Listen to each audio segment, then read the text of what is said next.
വാക്കുകൾ ഇരുതല മൂർച്ചയുള്ള വാൾ കത്തികളാവാം. വാക്കുകൾ കൂരമ്പുകളോ മുൾമുനകളോ ആവാം. Welcome to today's daily insight.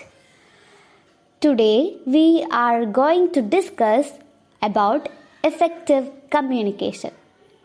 സുഹൃത്തുക്കളെ, നമ്മളിന്ന് സംസാരിക്കാൻ പോകുന്ന വിഷയം, നമ്മളിന്ന് ചർച്ച ചെയ്യുന്നത് എഫക്റ്റീവ് കമ്മ്യൂണിക്കേഷൻ എന്ന ടോപ്പിക്കാണ്. നിങ്ങൾക്കറിയോ, ഏറ്റവും കൂടുതൽ ആളുകൾ മറ്റൊരാളുടെ വാക്കുകൾ കേൾക്കുന്ന സമയത്ത് അല്ലെങ്കിൽ അവരുമായിട്ട് സംസാരിക്കുന്ന സമയത്ത് ഏറ്റവും തവണ ആലോചിക്കുന്നത് അവർ പറയുന്നതിന് എന്ത് മറുപടി നൽകണം എന്നതിനെക്കുറിച്ചാണ്.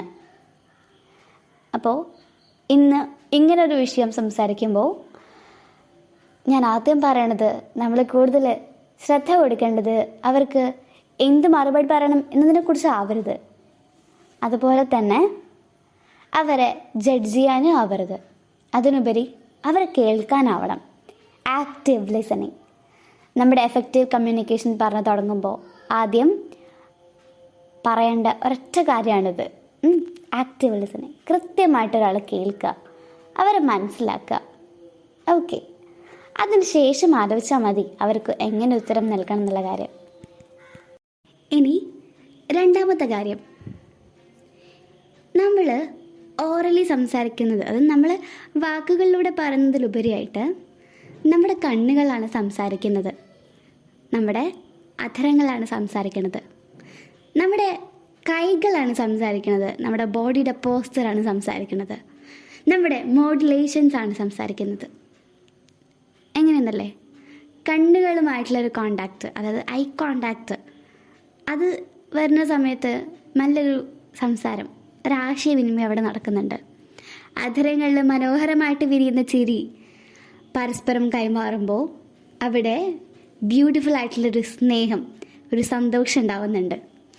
അതൊക്കെ കമ്മ്യൂണിക്കേഷൻ്റെ ഭാഗമാണ്, അഥവാ എഫക്റ്റീവ് കമ്മ്യൂണിക്കേഷൻ്റെ ഭാഗമാണ്. അതാണ് രണ്ടാമത്തെ പോയിന്റ് എന്ന് പറഞ്ഞത്. നമ്മുടെ ബോഡി ലാംഗ്വേജിനും നമ്മുടെ സംസാരിക്കുമ്പോൾ നമ്മുടെ ഉള്ളിലുണ്ടാകുന്ന മോഡുലേഷനും ഒക്കെ ഒരുപാട് ഇമ്പോർട്ടൻസ് ഉണ്ട്.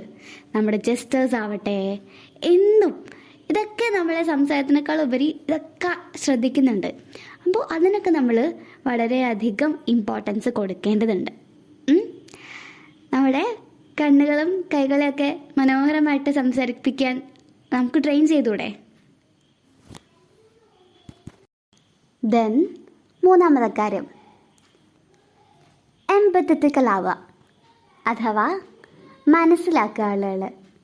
അവരെന്താ പറയാൻ ഉദ്ദേശിക്കുന്നത്, അവരെന്താണ് നമ്മളിലൂടെ മനസ്സിലാക്കാൻ ഉദ്ദേശിക്കുന്നത്, അല്ലെങ്കിൽ അവരുടെ ഫീലിങ്സ് എന്താണ്, നമ്മൾ കൃത്യമായിട്ട് മനസ്സിലാക്കുക.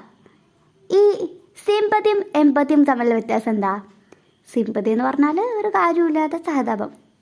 എമ്പതി അവരെ കറക്റ്റ് സിറ്റുവേഷൻസ് മനസ്സിലാക്കുക, അവർ അണ്ടർ എസ്റ്റിമേറ്റ് ചെയ്യാതെ കൃത്യമായിട്ട് അവരെ മനസ്സിലാക്കുക. That is empathy. അപ്പോൾ നമുക്ക് എന്ത് ചെയ്യാം? എംപത്തറ്റിക്കൽ ആവാം. Be kind and എംപത്തറ്റിക്കൽ.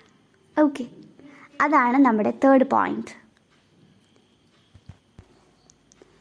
നമ്മുടെ ഫോർത്ത് പോയിന്റ് എന്ന് പറയുന്നത്, അതായത് നമ്മൾ എന്താ ചെയ്യാമെന്ന് അറിയോ, ഒരാൾ പറഞ്ഞത് കേൾക്കുന്ന സമയത്ത് ഇയാളിനി പറഞ്ഞ് തീർന്നതിന് ശേഷം നമുക്കെന്താണോ പറയുള്ളത് ആ ഒരു കാര്യം പറയണം. ആ ഒരു കാര്യം പറയണം. അതാണ് നമ്മുടെ ചിന്ത എന്ന് പറയുന്നത്. പക്ഷേ നമ്മൾ അങ്ങനെയാണോ ചിന്തിക്കേണ്ടേ? അല്ലേ? അതിനുപരിയായിട്ട് അവർക്ക് പറയാനുള്ളൊരു സ്പേസ് കൊടുക്കുക. അത് നമ്മൾ കേൾക്കണം. നമുക്ക് പറയാനുള്ളത് ആവരുത് നമ്മുടെ അവർ തോട്ട് എന്ന് പറയണത്. അല്ലെങ്കിൽ നമുക്ക് അങ്ങോട്ട് പറയണം, ഇവരിപ്പോൾ എന്തെങ്കിലുമൊക്കെ പറയട്ടെ എന്നാവരുത്. ലോകത്തിൽ എല്ലാ മനുഷ്യനും എന്തെങ്കിലുമൊക്കെ പറയാനുണ്ടെന്ന്. നമുക്ക് മാത്രമല്ല, എല്ലാവർക്കും പറയണം. എല്ലാവരും കേൾക്കണം. അപ്പോഴാണ് ഈ ലോകം ബ്യൂട്ടിഫുൾ ആവുക. ഈ ഒന്ന് ചിലപ്പോൾ കേട്ടാതിരുന്ന എത്രയോ പ്രശ്നങ്ങളുണ്ട് ഈ ലോകത്തെന്ന് അറിയുമോ. അപ്പോൾ പല പ്രശ്നങ്ങൾ ചിലപ്പോൾ അതൊക്കെ ഒന്ന് കേട്ടാൽ പരിഹരിക്കാവുന്നേ ഉണ്ടാവുള്ളൂ. ഒരുപാട് പേര് പറയാറുണ്ടാവായിരിക്കും, ഇത് നിന്നെ കേട്ടാൽ മതിയായിരുന്നു അറ്റ്ലീസ്റ്റ് എന്നൊക്കെ. അപ്പോൾ നമുക്ക് അത്തരത്തിൽ നമ്മളെക്കുറിച്ച് പറയാതിരിക്കാൻ നമുക്ക് പറ്റുന്ന പോലെയൊക്കെ കുഞ്ഞു കുഞ്ഞു സ്റ്റെപ്പുകൾ നമുക്ക് എടുക്കാം. അപ്പോൾ ഞാൻ പറഞ്ഞതൊന്ന് കൺക്ലൂഡ് ചെയ്യാൻ നോക്കുകയാണ്. ഇന്ന് നമ്മൾ പറഞ്ഞ കാര്യങ്ങൾ ഇതൊക്കെയായിരുന്നു. ആക്റ്റീവ് ലിസണിങ്, എംപതി, അതുപോലെ നമ്മുടെ ബോഡി ലാംഗ്വേജ്, അതേപോലെ പിന്നെ പറഞ്ഞൊരൊറ്റ കാര്യമാണ് മറ്റുള്ളവരെ മനസ്സിലാക്കുക കൃത്യമായിട്ട്, അല്ലെങ്കിൽ എല്ലാവരെയും ഒന്ന് അവർക്കും കൂടി കേൾക്കാനുള്ളൊരു സ്പേസ് കൊടുക്കുക. ഓക്കെ, ഇത്രയും കാര്യങ്ങളാണ് എഫക്റ്റീവ് കമ്മ്യൂണിക്കേഷൻ പറയുന്ന സമയത്ത് എനിക്ക് പറയണത്. ആൻഡ് ഇതുവരെ എന്നെ കേട്ടിരുന്ന എല്ലാവർക്കും ഒരുപാട് നന്ദി. Thank you so much.